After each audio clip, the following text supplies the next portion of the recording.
happy to invite Mr. Aditya Dev Tiwari ji and Anjali Dev Tiwari ji in my heart-to-heart talk with Rekha.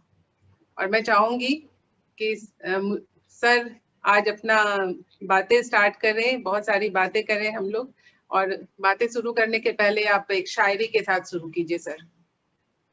जी,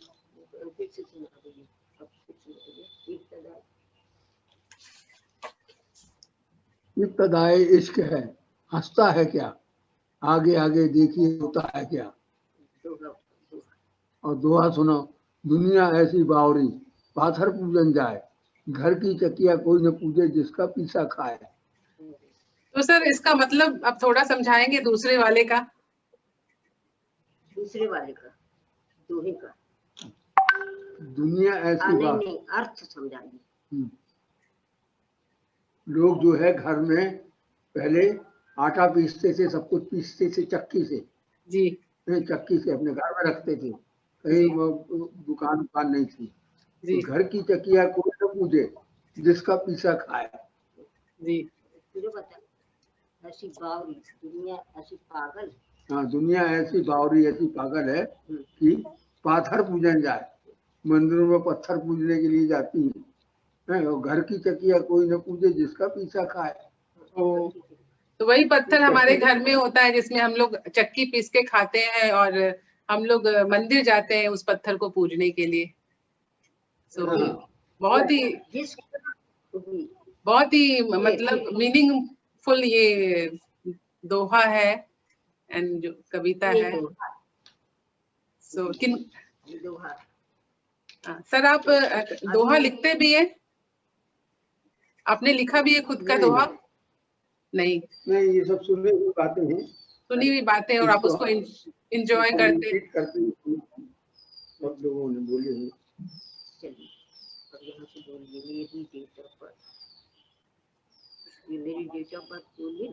मेरी date of birth है जी 15/9/29।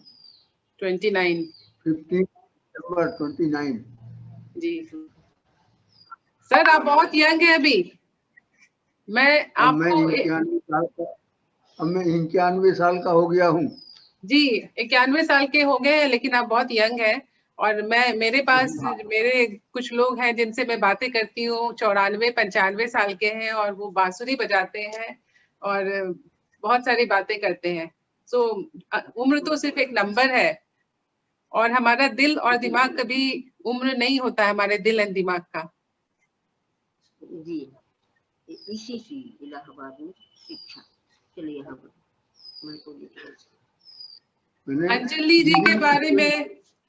अंजलि जी के बारे में भी मैं बोलना चाहूंगी कि एक शिक्षिका थी, और इनको नेशनल अवार्ड मिला था 1984 में, और वो इंदिरा गांधी जी से मिलने वाला था, लेकिन उस दिन उनका असैसिनेशन हो गया।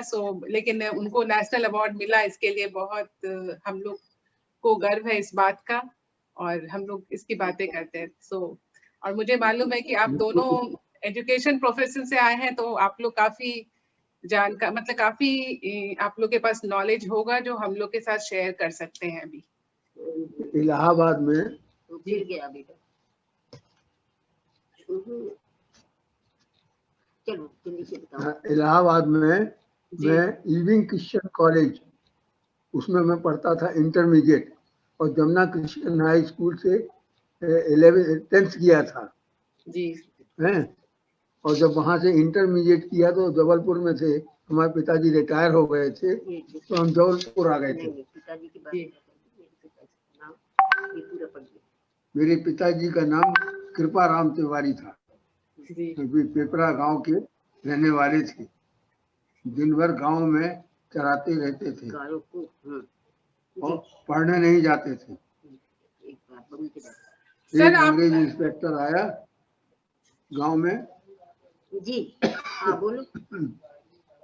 घूमते देखकर उनके पिताजी ने कहा मैं स्कूल पढ़ने नहीं जाते। उन्होंने कहा मास्टर जी मारते हैं। इंस्पेक्टर ने कहा मास्टर जी नहीं मारेंगे तो पढ़ने जाओगे? उन्होंने कहा हाँ। उसने एडमिशन करा दिया। छतरपुर में स्कूल हैं? आधा छोटा पैदल चलकर, आधा घंटा पैदल चलकर पढ़ने जाने लगे। फिर क्या था, एक साल की ऐसी लगन, दो क्लासों की परीक्षा पास करने लगे। पढ़ाई की ऐसी लगन की चोटी को खूटी से ऊपर बांध देते थे जिससे नींद न आए। और नींद भाग जाए। हाँ। जब 8वीं क्लास पास की तब अंग्रेजी आने के कारण रेलवे में असिस्टेंट स्टेशन मास्टर की नौकरी मिल गई और वे स्टेशन मास्टर के पद पे से रिटायर हुए। हो गया रितेश जी। चल। तो सर मैं कुछ बातें आपके बारे में मुझे मालूम है कि आप बास्केटबॉल खेलते थे, आप जवाहरलाल नेहरू जी के साथ मिले थे, उनको देखा है, नजदीक से देखा है, और हमारी जो आजादी की लड़ाई लड़ी जा रही थी उस समय आपने काफी एक्सपीरियंस किया है। तो मैं नहीं चाहूंगी कि आप पढ़ के आपको जो याद होता है वो आप बोलिए, और बहुत अच्छा लगेगा हम लोग को सुनने में। बताओ सुहागपुर में जन्म हुआ, एडमिशन किसने का, आपने आप बोलिए करके मत बताओ। मेरा जन्म कहाँ, आपका जन्म कहाँ हुआ, वहाँ से बोलो। हमारे पिताजी घर रेलवे में थे, जबलपुर डिवीजन, इटारसी जबलपुर के बीच में जो स्टेशन थी उधर पर उनकी पोस्टिंग होती थी। तो उस जमाने में ये गाडरवाड़ा के पास थे और पिताजी हमारे असिस्टेंट स्टेशन मास्टर थे। हम भी वहीं थे, तो हम भी सुहागपुर में वहीं के वहीं हम भी जन्म लिया और वहीं रहने लगे कई साल। तो अपनी कुछ एक्सपीरियंस बताइए आजादी के समय की, जब आप जवाहरलाल नेहरू को देख रहे थे, उनके साथ आपने समय बिताया या उनको नजदीक से देखा। हाँ, तो कुछ एक्सपीरियंस सुनाइए। हमारी फोटो है जवाहरलाल नेहरू के साथ में। ये वाला पहले बता दो, ये बात पूछ रही है वो क्या। आंटी अंकल को जो भी याद आता है उनको बोलने दीजिए, देख के नहीं बोल, देखेंगे तो फिर उनका फेस मुझे नहीं दिखेगा, मुझे उनका फेस देखना है। भारत छोड़ो आंदोलन में मेरे कॉलेज के सभी छात्र एक साथ जुलूस लेकर सड़क पर निकलते थे जब भारत छोड़ो आंदोलन चल रहा था। सड़क पर निकले पड़े थे और इस प्रकार अंग्रेज शासन का विरोध किया। हालांकि बाद में सबको पनिशमेंट भी मिला था। कॉलेज में अधिकतर अंग्रेज प्रोफेसर ही पढ़ाते थे, कभी किसी इंग्लैंड से प्रोफेसर भी आते थे। रितेश वो बार जा रहा है बेटा, क्या हम लोग को तो नहीं होता। तो सर आपको कुछ याद है अभी जवाहरलाल नेहरू जी के साथ आपने उनको जब आजादी के, अच्छा आपके पास फोटो है उनकी, ऊपर थोड़ा ऊपर कीजिए सर। हाँ। थोड़ा फोटो थोड़ा ऊपर कीजिए। जवाहरलाल नेहरू के साथ जी। कहाँ है अंकल, सर वो उनके पीछे जस्ट आप खड़े हैं। ये है ये जी, हम ये खड़े हैं। अच्छा वहां पे आप है। यस, ये है जवाहरलाल नेहरू। हाँ नहीं, जवाहरलाल नेहरू जी को पहचान लिया और मुझे आपको पहचानने की कोशिश कर रही थी। ये हम देख लिया सर। सर आप उस समय भी बहुत स्मार्ट थे, हैंडसम थे, अभी भी बहुत हैंडसम है। 40 साल पुरानी है। 40 साल, 40 साल से ज्यादा पुरानी होगी। तो आप तो जवाहरलाल नेहरू जी के साथ आपकी कुछ बातें हुई, कुछ कोई भी बात याद है आपको? नहीं, कोई खास बात नहीं। लोग वहाँ पहुँचने नहीं देते थे उनके पास उस जमाने में जी। न कोई उनसे बात करने देता था जी। उनके साथ में गार्ड्स रहते थे जी। और आप बास्केटबॉल प्लेयर थे और भिलाई कॉलेज में आप फर्स्ट ईयर के स्टूडेंट, मतलब फर्स्ट बैच। तो हम चैंपियन हुए थे। चैंपियन थे। हम खेलने गए थे इलाहाबाद। नहीं पटियाला जी बास्केटबॉल। मध्य प्रदेश को रिप्रेजेंट किया था हमने। जी। एंड उसके बाद आपने खेल छोड़ दिया बड़े, जब आप नौकरी करने लगे तो? 1958 में भिलाई एजुकेशन डिपार्टमेंट में मेरा सिलेक्शन हो गया जी।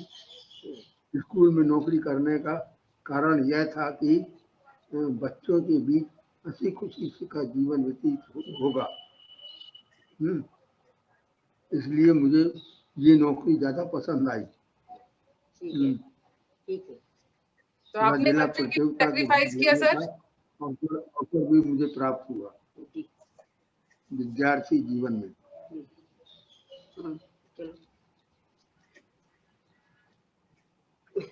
और सर मैंने सुना है कि आप तिल पे कोई शेर शायरी बोलते हैं। शायरी? तिल पे तिल पर हाँ चलिए। लेकिन मैं ये शायरी स्माइल के साथ सुनना चाहती हूँ सर।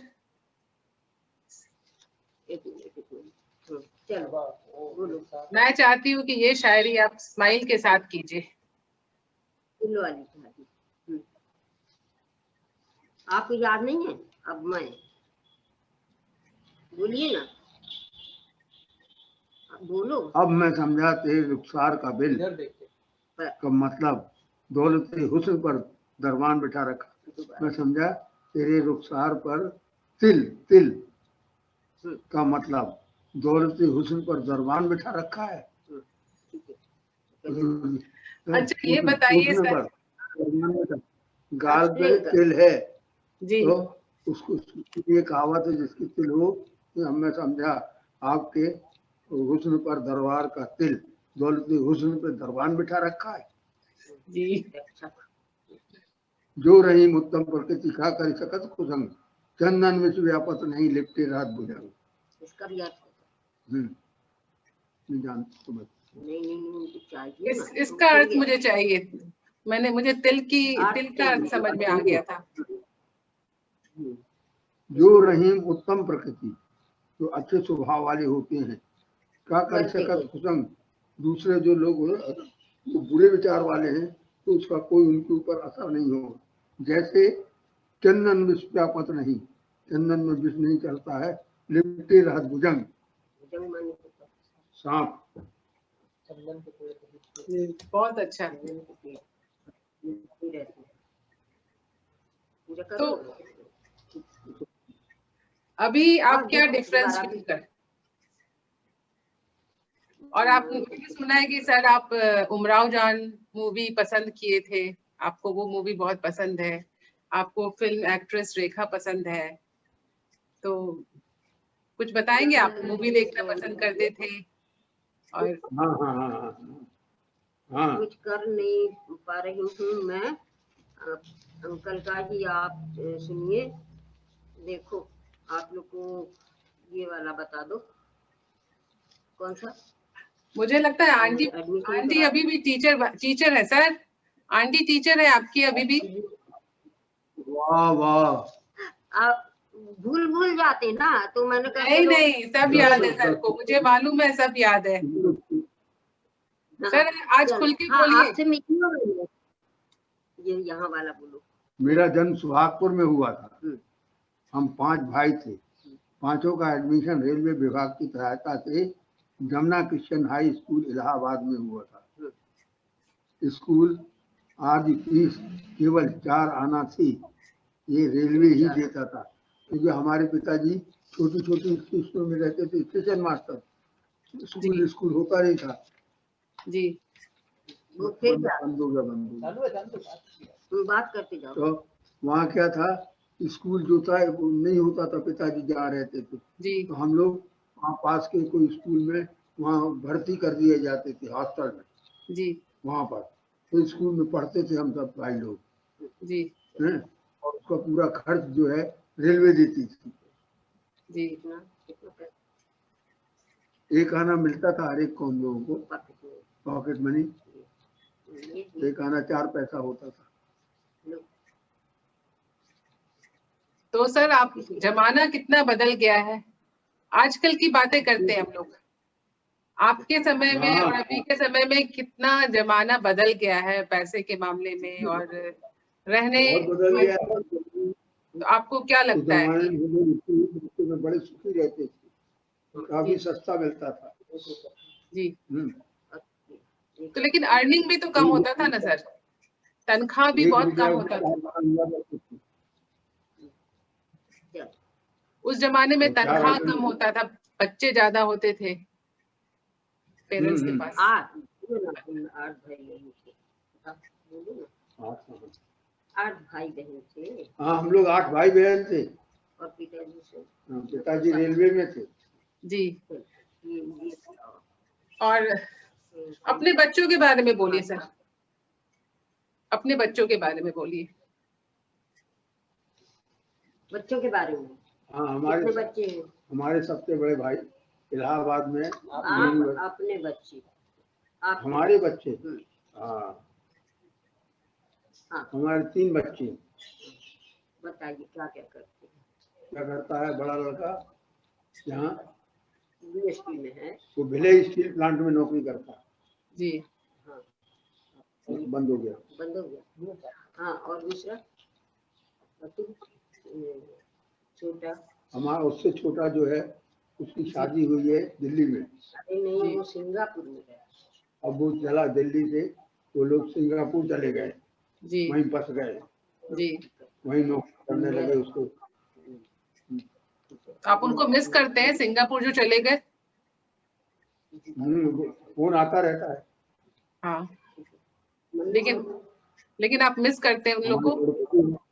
3 नंबर में हमारी लड़की है, जी लड़की दिल्ली में। जी वो लड़की डॉक्टर है। जी क्या उसके मतलब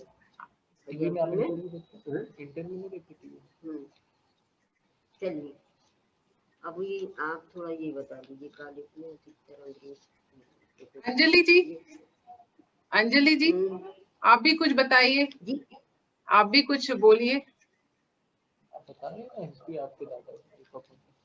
मेरे पिताजी तो मिलिट्री में थे जी और मेजर, मिलिट्री में मेजर, जी और उन्होंने जो वर्ल्ड वार जो है फर्स्ट वर्ल्ड वार अटेंड किया था जी और वहां से वापस भी अच्छी तरह से आए।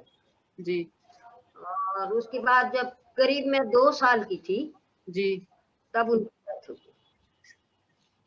उसके बाद हम और कोई भाई बहन नहीं थे, माँ और मैं।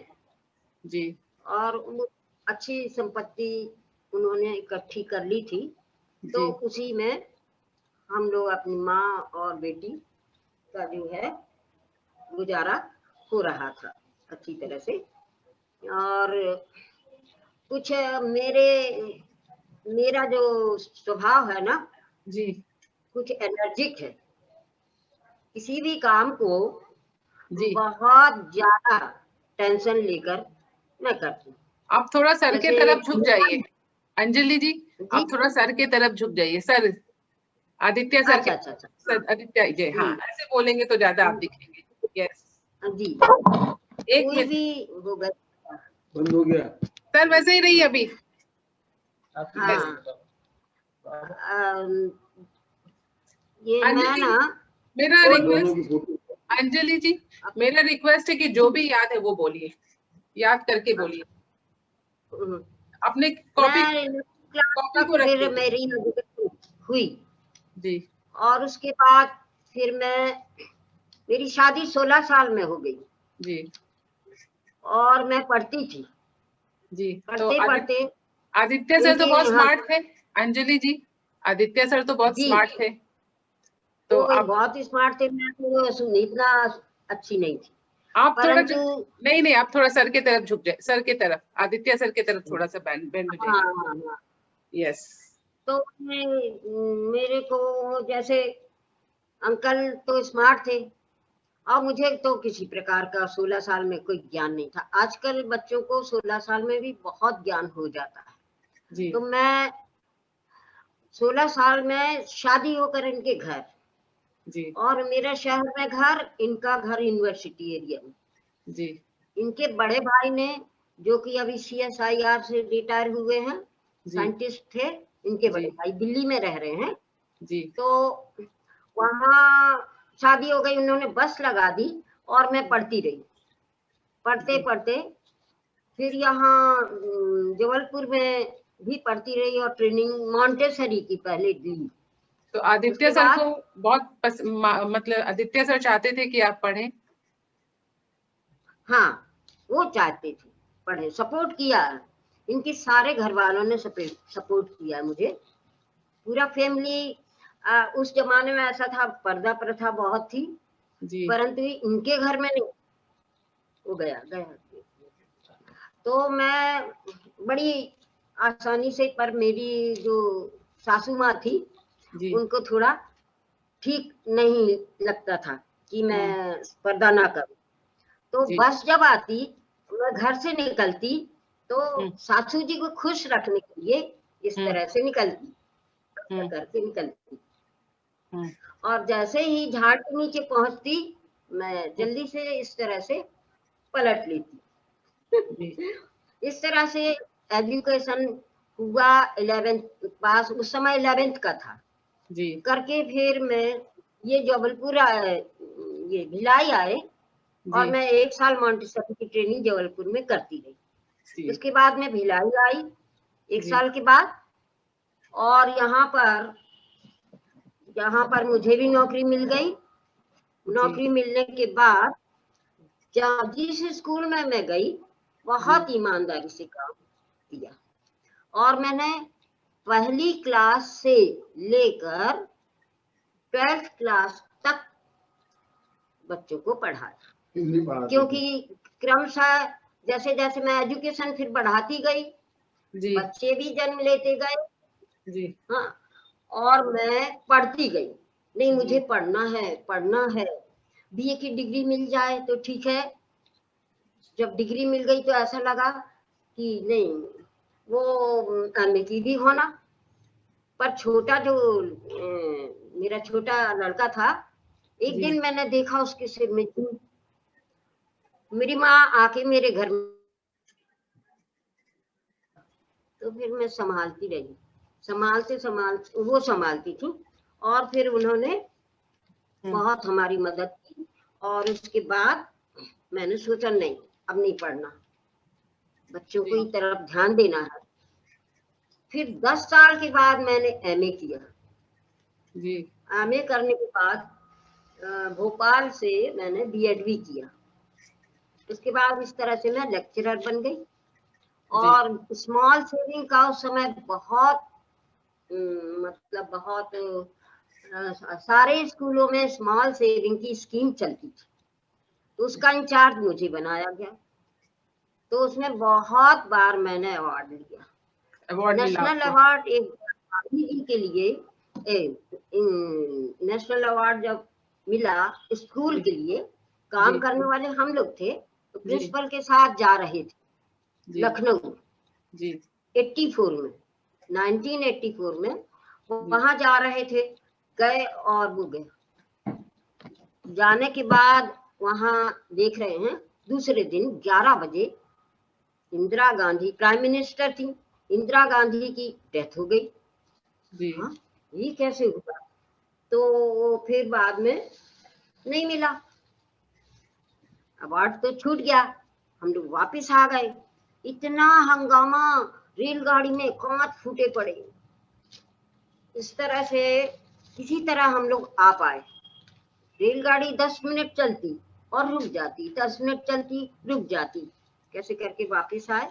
फिर वो अवार्ड हम लोगों को किस्मत में नहीं था, तो विद्यालय में वापिस भेज दिया। लेकिन मिल गया ना, मतलब इंदिरा गांधी जी से नहीं मिला, लेकिन आपको मिला जी जी। तो ये दो करिकुलर एक्टिविटीज, एग्जामिनेशन, मतलब एग्जामिनेशन का काम, एक्टिविटीज का काम, साहित्यिक काम, बहुत सारे काम, बहुत सारे।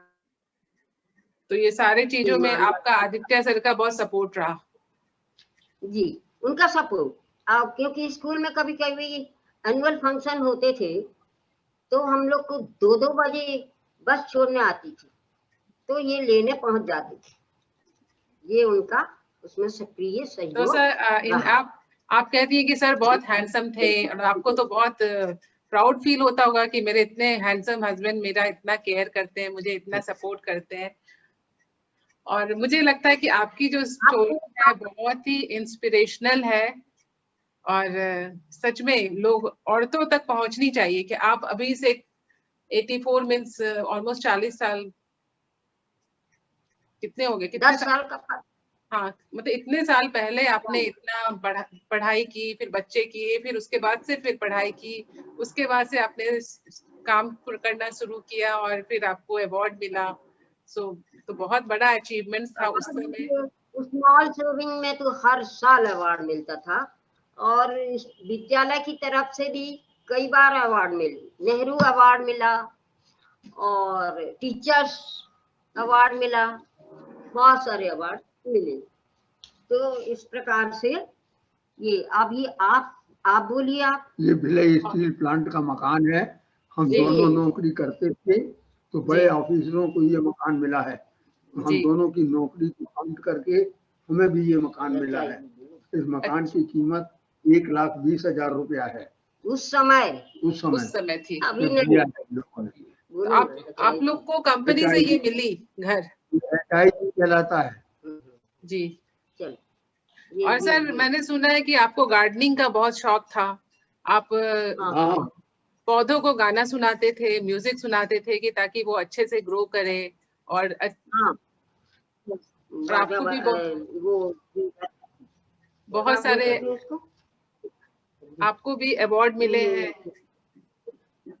हाँ जी, गार्डनिंग के लिए अवार्ड सर को भी मिला है। आपको भी मिला? मुझे नहीं मिला है सर, आपको मिला है। मेरी सबसे बड़ी यही पढ़ो। मेरी सबसे बड़ी हॉबी बागवानी रही है। बीएसपी क्वार्टर में मैंने फलों, आम, जाम, मौसमी, काजू, किशमिश, सीताफल, पपीता, अंगूर आदि इस तरह के फूल लगाए और बीएसपी की तरफ से जो प्रतियोगिता होती थी उसमें मुझको भी बुलाया जाता था और मैं खुद भी उसमें पार्टिसिपेट करता था और शील्ड भी मुझे प्राप्त हुई है। मैं चैंपियन भी रहा हूँ। फोटो दिखा दो, दोनों हाथ से पकड़ो। ये उस समय का अवार्ड लेते हुए अंकल। ये असल में वहाँ पर लोगों को एक गार्डन का वो हुआ। हमारा गार्डन था बेस्ट गार्डन इन फ्लावर शो का, तो बेस्ट फ्लावर शो हमारे ही घर का था। आपके घर का था best flower? Okay sir, best ऊपर दिखाइए, फ्लावर शो फोटो ऊपर दिखाइए सर। पूरे भिलाई में हमारा ही था। ठीक है, फ्लावर की फोटो। हाँ हाँ, अभी आप को क्या बचा है? ये और मैंने सुना है कि आपको उर्दू सीखने का बहुत शौक था। आप उर्दू शब्द को बहुत बोलना चाहते थे। उर्दू शब्द से आपको बहुत लगाव था। कुछ सुनाएंगे उर्दू शब्द, कुछ उर्दू शब्द जो बहुत ही इंटरेस्टिंग हो? और अगर आप उसमें कुछ जी। इब्तदाए इश्क है रोता है क्या, आगे आगे देखिए होता है क्या। हाँ, दूसरा जी। इब्तदाए इश्क है हो गया ना, ये वो बंद हो गया। ये दूसरा बोलो। अब ये दूसरा बोलो, उर्दू शब्द बताइए। बुलंदी की शाख पर बैठकर क्यों मगरूर होता है, कभी सोचा है वह टूट भी सकती है। बुलंदी की शाख डगाल पर, ऊंची डगाल पर बैठकर तो मगरूर घमंड क्यों करता, मैं ऊंची डगाल पर बैठता हूँ, कभी सोचा नहीं है वो डगाल टूट सकती है तब क्या होगा। दूसरा सब पढ़ दीजिए आप। कभी कभी हाँ, कभी कभी सोचता हूँ जिंदा हूँ इस तरह कि गमे जिंदगी नहीं, जलता हुआ चिराग हूँ मगर रोशनी नहीं। ये तो गाना है सर, ये मैंने गाना सुना हुआ है। हाँ, चलो फिर सोचता हूँ कि नहीं, जिंदगी जिंदा दिली का नाम है, मुर्दा दिल क्या खाक दिया करते हैं। जी अंत में मैं यही कहूँगा कि हम सबको मीठे वचन बोलना चाहिए, क्योंकि मीठे शब्दों वचनों के द्वारा वो सुख दूसरों को मिलता है, साथ साथ अपने को भी सुख मिलना, दूसरों को मिलता है तो अपने को भी मिलेगा सुख। उसका सुना नहीं। हाँ चलिए। मैडम रेखा जी व उनकी बेटी को भी धन्यवाद देता हूँ।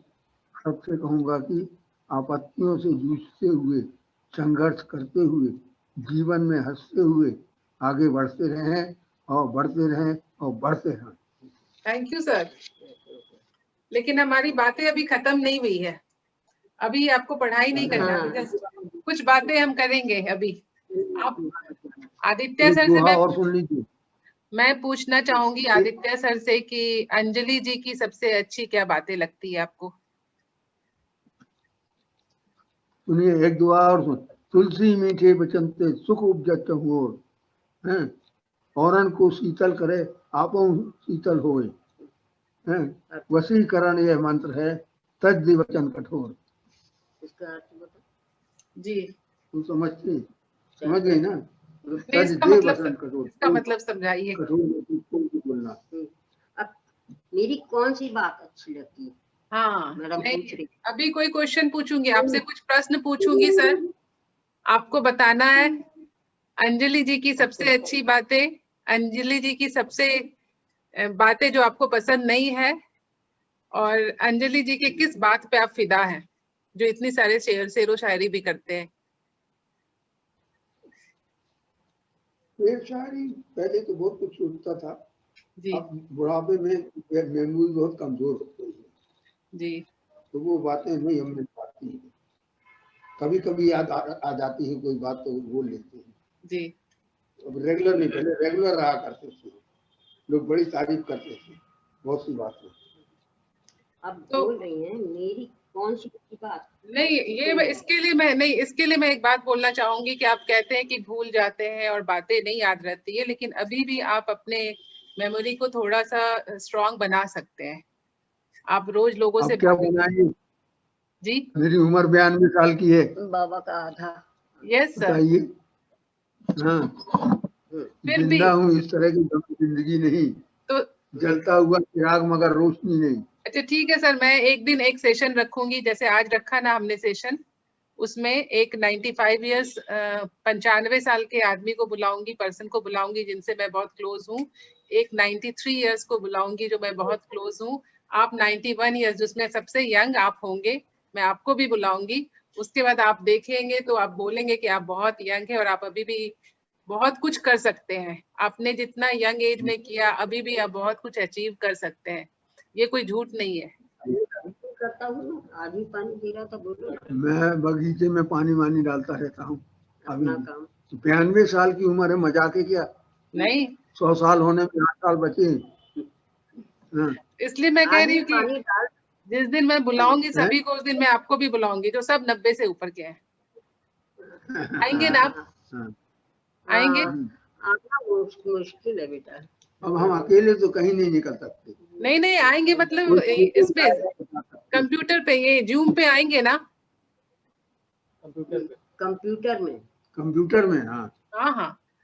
तो अच्छा, अभी आप बात मेरी अच्छी बताओ ना। अंजलि जी की कौन सी बात आपको अच्छी लगती है? हाँ, वो तो मैं कहता हूँ वो बड़े दुखी हैं जिनके पास पत्नियां नहीं है, और मेरा बड़ा शौक है कि मेरी सारी सेवा पत्नी से होती रहती है, सारी सब चीजें इनसे हमारा सुख मिलता रहता है। पत्नी बहुत जरूरी है।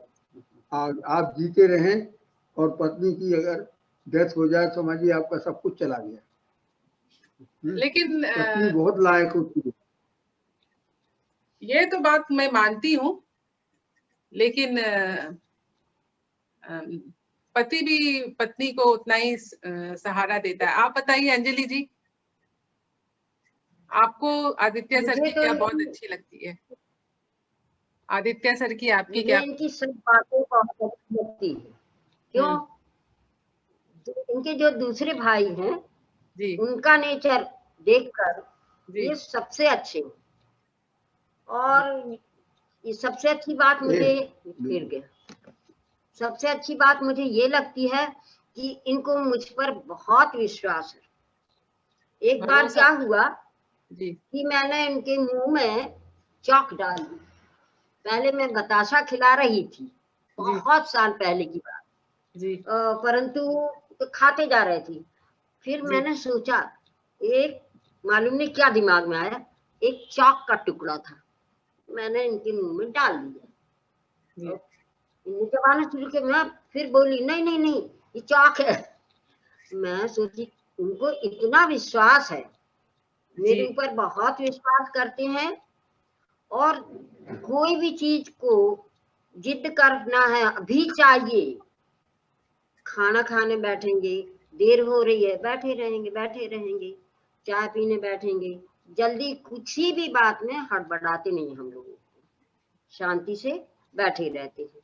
यही सब बातें इनकी अच्छी लगती हैं, क्योंकि इस एज में आकर बहुत लोग परेशान भी करते हैं।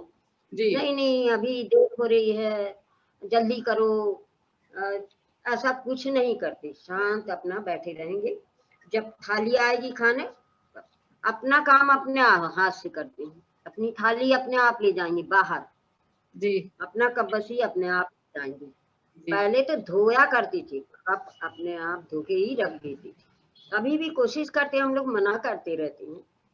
तो किसी भी चीज बहुत विश्वास भी करते हैं, और किसी भी चीज के लिए हम लोगों को तंग भी नहीं करते हैं। जो बना है वो खाएंगे, आज ये खाना है, कल वो खाना है, बिल्कुल कोई मांग नहीं, कोई डिमांड नहीं है। यही सब चीजें अच्छी है। लगती है। और आपको बुरी और क्या लगती है? गुस्सा किस बात का आता है? कभी गुस्सा भी आता है? गुस्सा गुस्सा इसलिए आता है कि जैसे बाहर मत जाइए, कोई भी गाड़ी टक्कर न लगा दी, या जाओ तो हम लोगों को बोल के जाओ, चुपचाप चले जाते हैं, तब तो मुझे बहुत गुस्सा आती है, क्योंकि जी कोई गाड़ी टक्कर लगा देगी, चोट बार बार लग जाएगी। इसलिए जब ये चुपचाप चले जाते हैं जी और इधर उधर घूमने लगते हैं, तभी गुस्सा आती है। बाकी बाकी उन्होंने कभी ये मौका नहीं दिया मुझे कि मुझे गुस्सा आए।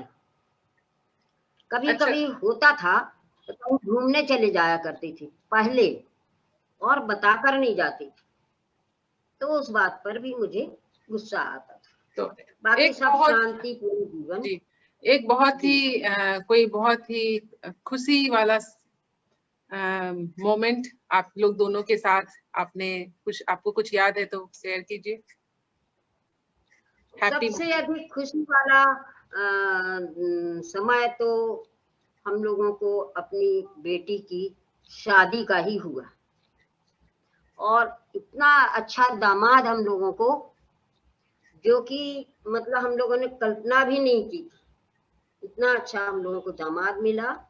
और उनकी जब, ठीक है ना, सबसे अधिक खुशी का समय कब लगा, मैडम पूछ रही है, तो यही हम लोगों को उनकी जब शादी हुई, और हमारे दामाद जी का जो व्यवहार हम लोग देखते हैं, वो उसी में हम लोगों को जीवन में सबसे अधिक खुशी हुई। क्या है वो डायरेक्टर क्या है? IIT उन्हें सब मालूम है। हाँ, IIT के डायरेक्टर है ना हमारे जी दामाद, जी आप अभी दिल्ली, IIT दिल्ली। आप जी अभी बॉम्बे में रह रही हैं? नहीं, मैं अभी पटना से बात कर रही हूँ आपसे, मैं बिहार में हूँ। अच्छा अच्छा अच्छा अच्छा अच्छा, हाँ। तो यही खुशी का समय रहा। बच्चे सब पढ़ गए, बड़ा लड़का भी की नौकरी जब लगी तब भी बहुत खुशी हुई, और बेटी जब मेडिकल में चली गई तब भी एक टाइम ऐसा आया कि बहुत खुशी हुई। और छोटा बेटा भी, जब सब बच्चे अपने अपने ठीक काम से लग जाते हैं उसी समय सबसे अधिक, पर सबसे अधिक खुशी हम लोगों को अपनी बेटी की शादी शादी में। के कारण ही मिली। जी, और आज भी हम यही सोचते हैं कि जो उसकी शादी हुई है उसके कारण हम आज रात को चैन से सो सकते हैं, क्योंकि कई ऐसे हम लोगों ने उदाहरण देखे हैं कि कुछ न कुछ समस्याएं होती रहती हैं, तो माता पिता चैन से नहीं रह पाते, जी इसलिए हम लोग चैन से आराम की नींद सोते हैं, क्योंकि हमारी जो बेटी है उनका परिवार बहुत अच्छी तरह से। तो आप एक दोनों नॉर्थ इंडियन है मैडम, आप एक नॉर्थ इंडियन है, आपने शादी की अपनी बेटी की एक साउथ इंडियन से, तो आप लोग को कुछ परेशानी हुई? उनको कोई परेशानी नहीं वो तो कह रहे थे हम डॉक्टर ही चाहते हैं, जी इत्तेफाक सब कुछ, क्योंकि हम लोग को कोई वो नहीं करना पड़ा, क्योंकि हम लोग तो सब नॉर्थ वालों के ही ढूंढ रहे थे, पर जो एक मैडम थी वहां पर जहाँ सर्विस कर रही थी, उन्होंने ही बताया, उनके मिस्टर के फ्रेंड थे ये, उन्होंने ही हम लोगों को मतलब गाइड किया, पर हम लोगों ने सोचा नहीं था, पता नहीं मुंबई में पीएचडी कर रहे थे वो। हाँ, कुछ ट्रेंड में ऐसा योग जुड़ा कि हम लोगों ने भी हाँ कर दिया। बॉम्बे में मेरा भाई था, उसने कहा इस लड़के को आप लोग छोड़ना नहीं। अच्छा, फिर मैं भी साउथ इंडियन इस बात का मैं भी बोलूंगी कि मिस्टर राव बहुत अच्छे इंसान है, बहुत सक्सेसफुल पर्सन है, एंड हम लोग सभी को बहुत प्राउड है हमारी अनुपमा के लिए। सो ये आपके मुझसे सुनना चाहती थी और जी, उनका ऐसा इंसान हमको ढूंढने से भी ऐसा लगता है नहीं मिलेगा, होंगे बहुत सारे होंगे, परंतु इतना उनको मतलब कोई घमंड नहीं, वो काय के डायरेक्टर है दिल्ली में, बहुत सिंपल नेचर है। क्या है तो कौन से काय के डायरेक्टर मालूम है उनको जी, उनको भटनागर अवार्ड मिला था।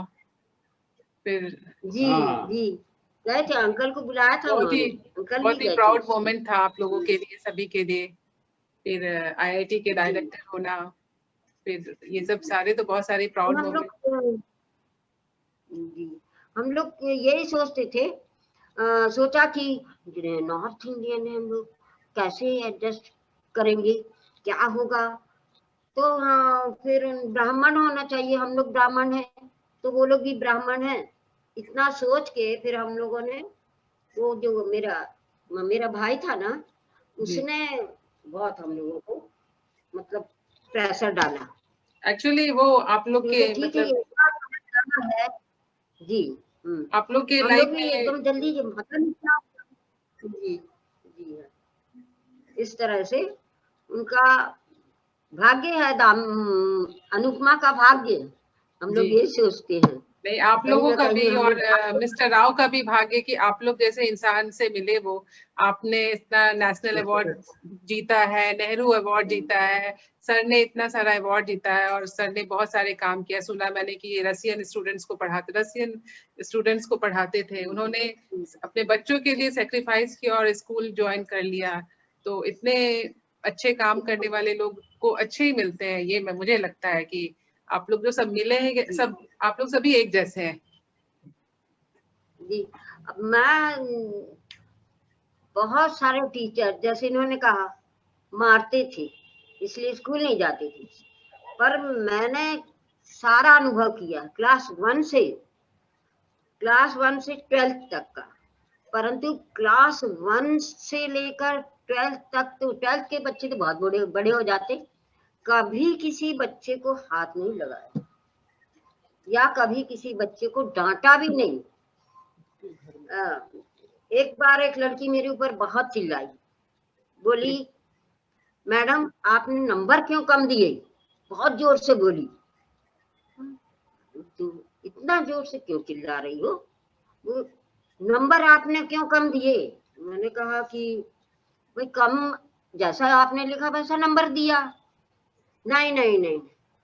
फिर मन में मैंने सोचा, दूसरी टीचर बोलती हैं आप मैं होती तो वहीं एक थप्पड़ लगा। मैं कहा नहीं, मैंने ये सोचा कि इसके जो गार्जियन हैं शायद ज्यादा ध्यान देते होंगे, वो लोग डांट रहे होंगे। फिर मैंने उसको अच्छी तरह से समझाया कि आपने ये उत्तर कहाँ से लिया। बोली हमने एक लड़की की कॉपी। मैं बोली फिर उसने अगर गलत लिखा होगा तो आपने भी गलत लिखा।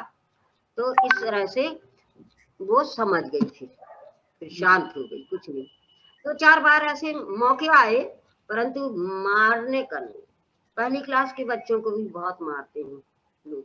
हाँ, तो स्कूल मेरा में ये रिकॉर्ड आजकल इसके अगेंस्ट बहुत काम किया जा रहा है, पर टीचर्स को नहीं मारना है और ये सब, तो ये बहुत पहले अच्छी तो बात मारते है। बहुत सीधा लकड़ी से हाथ में। अंग्रेजों के जमाने में तो केनिंग बोलते थे, शायद केनिंग है ना, हाथ में बहुत मारा करते। तुम एक बार एक बच्चा हमारे यहाँ कविता बोलने के लिए ओरल ये होता था एग्जाम, पहली क्लास का बता रही हूँ मैं।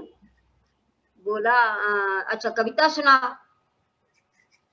तो वो कुछ अजीब सी कविता सुनाने लगा। चना जोर गरम बाबू मलाया मजेदार।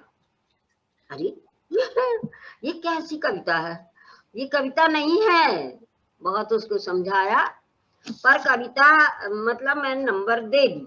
मैंने कहा इसने बेचारे ने अपने दिमाग से इसको कविता ठीक है, पर उसको समझा दिया ये कविता नहीं है, किताब खोल के बता दिया ये कविता होगी। तो कोई होता तो एक थप्पड़ मारता, ये कोई कविता है।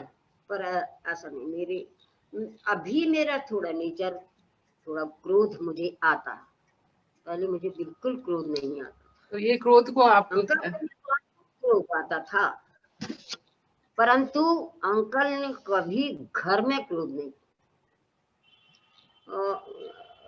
बाहर क्रोध बहुत हो रहा है, लोग बोलते थे। तो मैं सर से तिवारी आदित्य सर से पूछना चाहूंगी कि सर आप फील करते हैं कि आपके घर में एक टीचर जी हैं? आप महसूस करते हैं कि आपके घर में एक टीचर जी हैं जिससे आप डर के भी रह सकते हैं? यही है टीचर, और कौन है? आपको डर हमको चिढ़ जाते हैं, वो सर, आपको डर लगता है इनसे, टीचर जी से? नहीं, कोई डर नहीं लगता। टीचर जी से सुनते डर हैं हम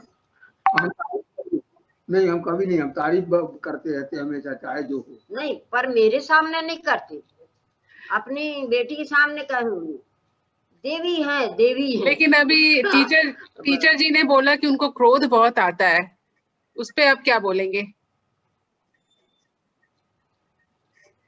अब पहले आता था, अब नहीं। अब बिल्कुल शांत एकदम। अच्छी अभी बात। नहीं, बाहर क्रोध आता था, कोई भी कुछ भी बोल दे तो आदित्य सर से ये मैं पूछूंगी कि आपको रेखा बहुत पसंद है, एक्टर रेखा। रेखा एक्ट्रेस, उसके बारे में बताइए, क्यों रेखा पसंद थी आपको? आपकी पसंद तो बहुत अच्छी है।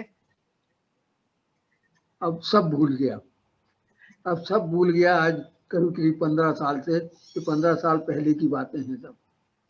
कोई कभी ये सब बातें भूलता नहीं है सर, आपको अभी भी याद है। मैं आपके चेहरे के स्माइल से बता सकती हूँ। बहुत पसंद है रेखा इनको, बहुत पसंद। तो वही मैं पूछना चाहती हूँ कि रेखा क्यों पसंद है? क्यों पसंद है बताओ? एक तो उसकी सुंदरता है और बोलने का